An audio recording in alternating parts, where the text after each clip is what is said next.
Сабағымызда ары қарай осы аптада өтілген тақырыптар бойынша пиза тапсырмаларын орындаймыз. Пиза тапсырмасының есебінің ерекшелігі әр есепке тақырып беріледі. Бірінші есеп реакция уақыты деп аталады. Берілген оқиын, спринт уақытында реакция уақыты мен стартер пистолетінің атылған уақыты мен спортшының старт алу уақытының арасындағы интервал. Аяқталу уақытына реакция уақыты мен жүгіріс уақыты кіреді. Мына кестеде 8 жүргізушінің 100 метрге спринтерлік жарыста жүгірген реакция уақыты мен ақырғы уақытының деректері көрсетілген. Енді осы кесте бойынша сұрақ, бірінші сұрақ. Осы жарыстан алтын, күміс, қола медаль иегерлерін анықтаңыз. Төмендегі кестені жүгіріп өтетін жол нөмірімен, реакция уақытымен және ақырғы уақытпен толтырыңыз. Сендерге қазір кесте таратамын. Мына деректерді пайдалана отырып, медаль иегерлерін анықтаймыз.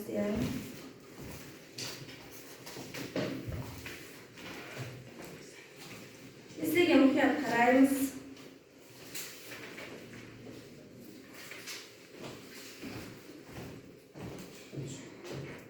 Біреуіне көмектесем ба? Жүгіру жарысында секундтан аз жіберген сайын ол межеге бірінші жетеді. Ең төменгі секундты қараймыз.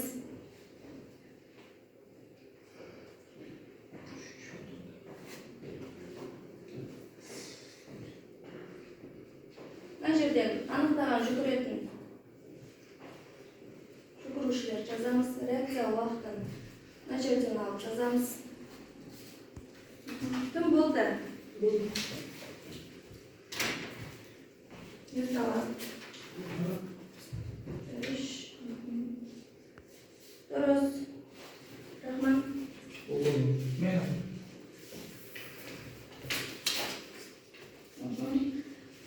Алтын медаль иегері. Үшінші номерлі, күміс медаль иегері.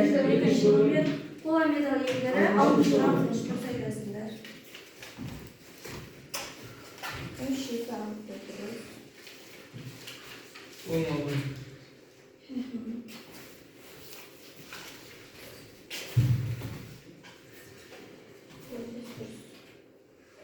Жақсы, бірінші сұрақта аяқтады. Барлығымыз дұрыс таптық, Енді осы есептің екінші сұрағы.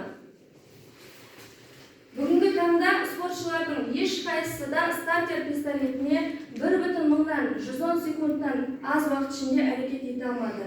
Егер жүгірушінің реакция уақыты 0,110 секундтан кем болса, бұл жүгірушінің пистолет атылған уақыттан бұрын жүгіруге ұмтылғандығын білдіреді. Егер қола жүлдегерінің реакция уақыты неғұрлым тезірек болса, онда оның күміс медаль алу мүмкіншілігі болар еді. Кәне, жауабын түсіндірейік, кішкене ойланайық. Қарайық, егер жүгірушінің реакция уақыты 0,110 секундтан кем болса, бұл жүгірушінің пистолет атылған уақыттан бұрын жүгіруге ұмтылғандығын білдіреді. Кім жауап береді? Реакция уақыты егер 0,100-ден 5 секундқа тез жылдамырақ болса, оның көрсеткіші екінші орындағы адамның тең болар еді. Жақсы. Тағы? Оның уақыты 0,166 секундқа тең емес, одан аз болса, ол күміс жүлдегер бола алатын еді. Жақсы. Уақыттан ұтқанда егер. Реакция уақытының барынша жоғары шамамен болатын болса, ол кезде 9,193 шамасымен жетіп, ол екінші орынға мүмкіншілік болады. Жақсы. Сонда уақыттан ұтқан кезде ол алға қарай жылжыған болар еді.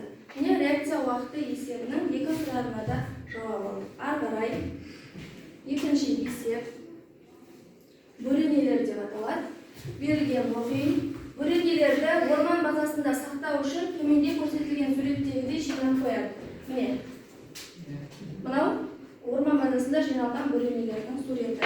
Егер бір жинақының астыңғы қатарында 12 бөрене болса, 12 бөрене болса, онда жалпы жинақталған бөрененің саны неше дейді. Мына жердегі бөрененің санын табуымыз керек. Бұл пиза тапсырмасы біздің өтілген тақырып бойынша қай тақырыпқа? бірінші берілгендерін жазайық, иә? Не беріліп тұр бізде?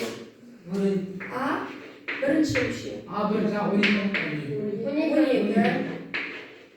А2. А2 11. Одан кейін қатар 11. А1. Бірінші жоғарысында неше көрінеді? Бір. Көрінеді. Енді бізге табу керек нені? Есі. 12 мына жердегі барлық көрінген саны. Оны не деп аламыз? Есен деп аламыз. Есен 12 деп аламыз. Қане, Миша.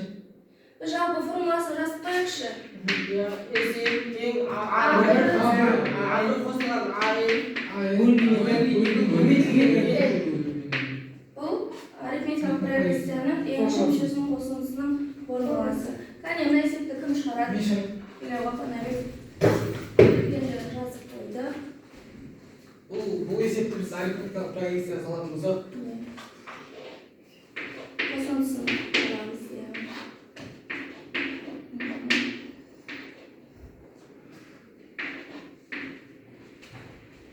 Тең, иә.